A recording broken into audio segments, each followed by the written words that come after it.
ఏంది లడ్డు గిట్లా మాట్లాడుతున్నావు? శుభమా అని పెళ్లి వేసుకొని వస్తే గిట్లా అంటున్నావు. మరి లేకపోతే ఏంది? మీ అయ్య ఎట్లా వాడచ్చి ఏం చేస్తాడు అని పానాలు అరచేతులు పెట్టుకొని ఉంటాను. ఒక్కటి రెండింటికి కూడా ఒక్కని వదలేను. అయ్యో అయ్యో అయ్యయ్యో.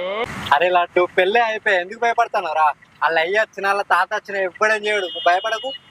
అరే మీరు కొన్ని రోజులు మా ఇంటికానే ఉంటుర్రా, నాకు ధైర్యం ఉంటది. అరే ఆయనకి ఏమైనా తలకే ఉంది? అరే గట్ల మాట్లాడతాడు.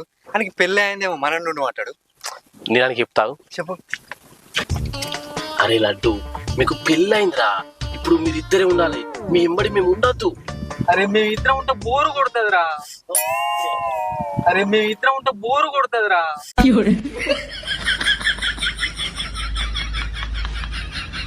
వీనికి ఎట్లా చెబుతా అర్థమైతేరా? ఏమంటున్నాడు? ఇద్దరు ఉంటే బోరు కొడతాడా, మనల్ని కూడా ఉండమంటాడు. మరి ఉందామా? వాళ్ళిద్దరి మధ్యలో మనం ఉంటే ఎట్లా పడైతుంది?